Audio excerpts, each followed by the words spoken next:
Hello everybody, well I'm optimistically calling this a late summer, perhaps early autumn catch-up.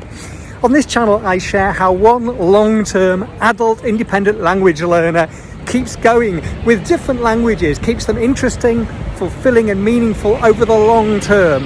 Now I enjoy juggling multiple languages at different levels, but as I tell you what I've been doing over the last few months with my language learning, I'm going to pull out what I think are some general lessons which are useful for all of us, whether we're learning one or several languages at various different levels. Starting with German, one of my advanced languages, well, as always, I'm listening to huge amounts of German on a daily basis, and I have the HR Info app on my phone, so I'm listening to lots of current affairs, discussions about all sorts of topics. I think with listening, it's great to find things we'd like to listen to anyway, we'd be interested in anyway.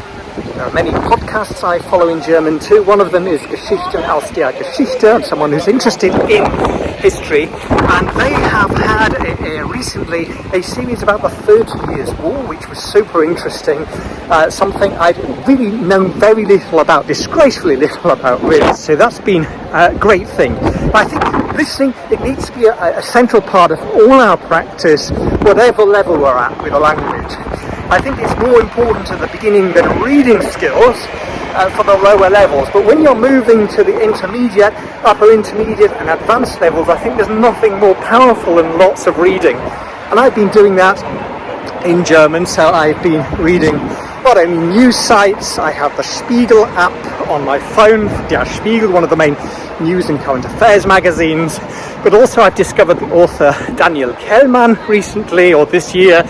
So I first read Die Vermessung der Welt from him, one of his novels, and another one of his I've just read is quite a doorstopper of a novel called Till, about Till Eulenspiegel, who is a sort of folk hero, a travelling jester and prankster in the German or the European Middle Ages. And actually, Kehlmann has moved the action of the novel into the time of the 30 Years' War. So there was a bit of cross-fertilization from my podcast listening to that period in German history. And the novel is amazing for helping you to visualize just how devastating that war was. Talking of devastation, I don't want to get run over myself now.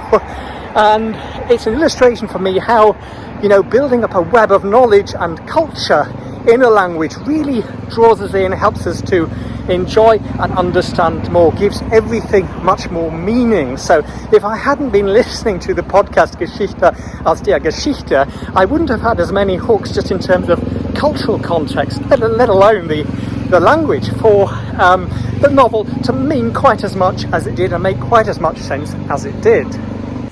In May, on my way to the Polyglot Gathering in the Czech Republic, I had 3 nights in Vienna, a chance to renew my acquaintance with that city, which I've only visited once before, back in 2018. I arrived on a Sunday, I'd forgotten my toothpaste, and I forgot how frustrating it was that in German-speaking countries everything seems to shut down on a Sunday. I managed to find a Tankstelle in the end to buy some toothpaste. Oh my goodness, talk about cultural clash. Anyway, I had a great time in Vienna. It was lovely. Went to a couple of cafes, of course, had some strudel and lots of coffee. Then went on to the Polyglot Gathering.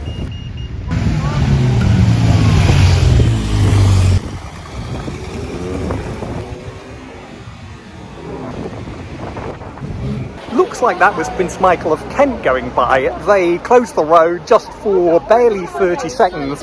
That's what happens if you come out filming in Kensington Park.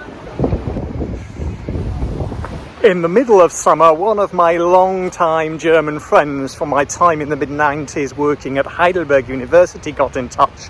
She was coming to London with her husband and her now grown-up son, and they wanted to meet up. So I invited them over to my place for a meal. I really pulled out the stops, although I did order the food in, I have to admit.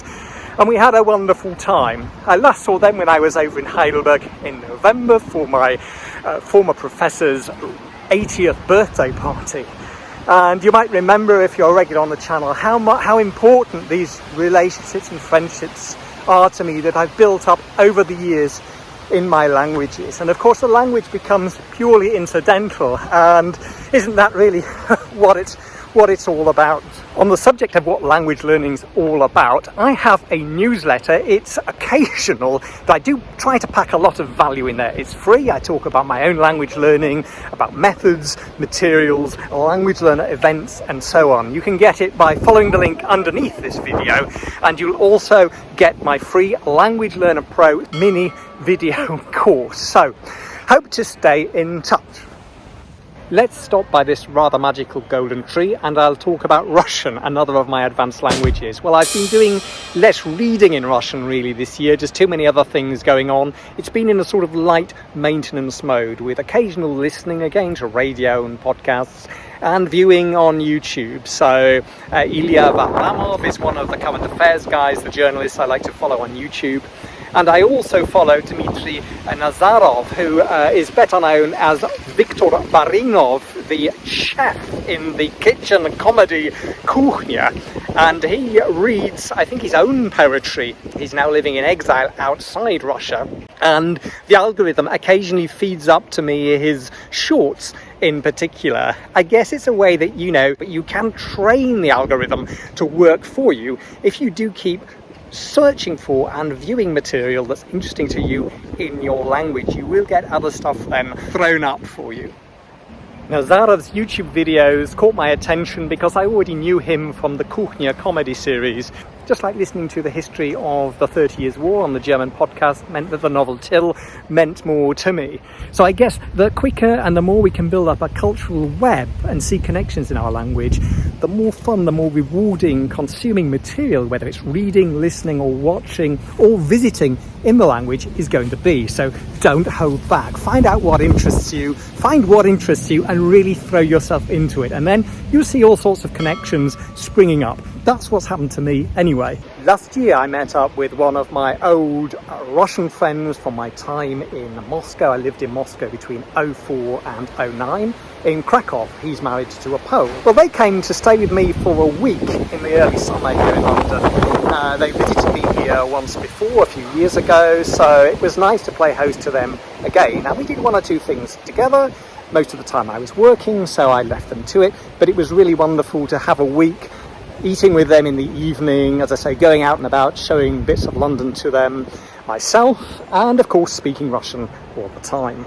For me, a key part of sustaining language learning over the long term is having an annual rhythm. So I like my rituals, my festivals that come up again and again at a particular time of year. For Welsh, another of my advanced languages, one of those is attending the annual Eisteddfod Cultural Festival. It's theatre, it's music, it's literature, poetry, all in Welsh. It's political talks, scientific lectures, it's stalls, it's a trade fair, it's food, it's all sorts of different things. For me, it's a chance, like for many others, to catch up with friends as well. So this year, it moves around each year. It was held in Wrexham in North Wales, and I went on the train.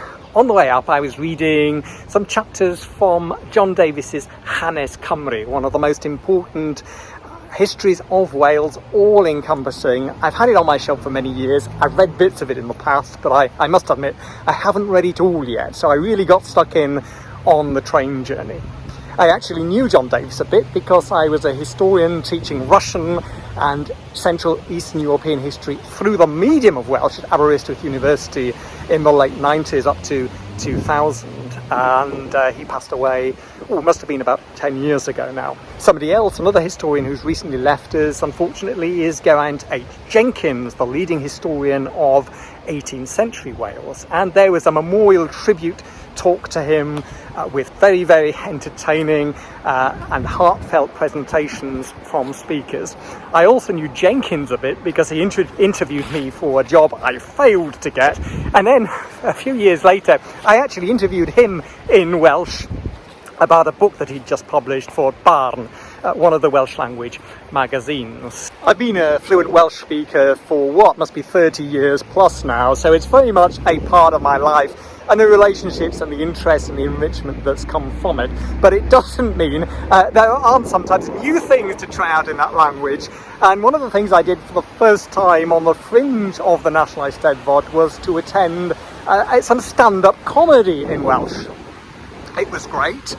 Some of it not for children, I have to say, but it was a nice end to my 5 or 6 nights at the Eisteddfod. It was in Saith Seren, which is a Welsh cultural centre in the centre of Wrexham, so a bit away from the Eisteddfod Maes, the field in the countryside where the main event took place. And it's a sort of networking centre for Welsh speakers and learners in the Wrexham area. Of course, as a minority language, Welsh doesn't dominate on the streets in Wrexham, although there is far more bilingualism than there used to be, and you have to positively seek out networks of places where you can use and get exposure to the language.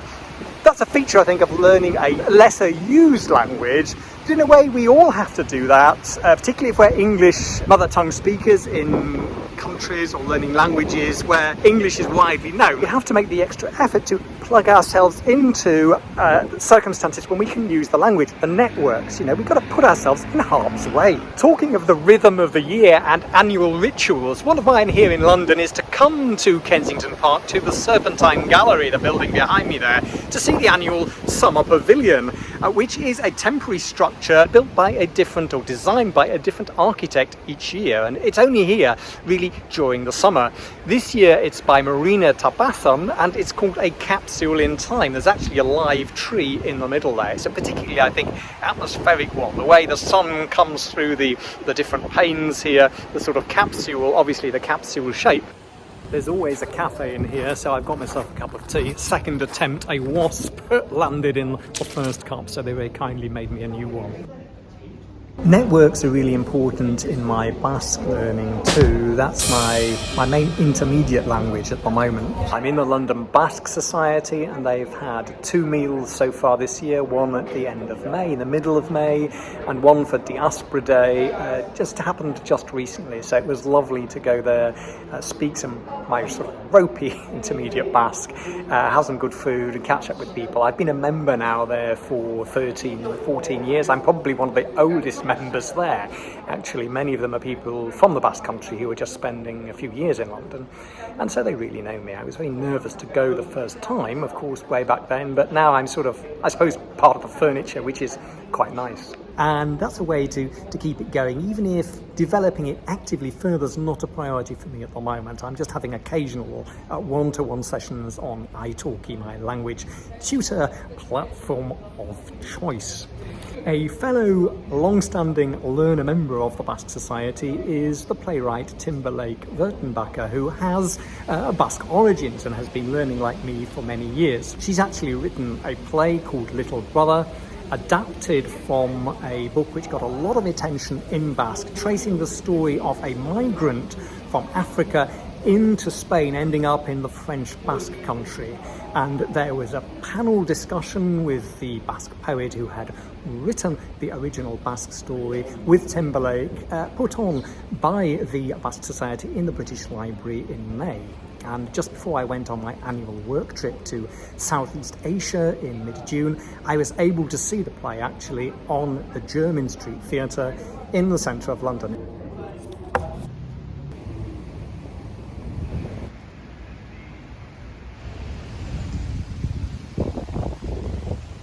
Japanese is my upper beginner, lower intermediate language. There's loads of great Japanese-only podcast material available, and I'm listening daily, at least 20 minutes, probably nearer 30 when I'm going on my jog into the park or when I'm walking down to the tube station. Another annual event for me is the Polyglot Gathering. It was in the Czech Republic again this year in Brno, where I visited for the first time for a whole week. And I actually went to my first talk there entirely in Japanese. Now, fortunately, the slides were bilingual, and that enabled me to feel at least I was getting more out of it and not perhaps getting quite as lost as I otherwise would have been. But there were snippets I understood. I felt the rhythm of the language, as I say, and pieces I picked up, and it was a very nice experience. At the gathering, I also spoke Russian, German, Basque, French, even a bit of my ropey beginner's Portuguese. And as I'm off to Portugal soon for a 2-week autumn visit, I'm very much looking forward to being exposed to that language again. I've only been to the country once before, back in 2013, but I do practice it at waiter and espresso ordering level in the many Portuguese cafes which are to be found in my part of London. I wasn't sure whether the rain was going to hold off for this vlog, but it has done. And now I'd like to hear what you've been doing recently. How do you build language learning into the rhythm of your year? Let me know down in the comments. And don't forget, if you're not signed up to the newsletter, I do share my thoughts there, if occasionally. So I'd love to stay in touch. That's it for today. See you soon here on the channel. Bye.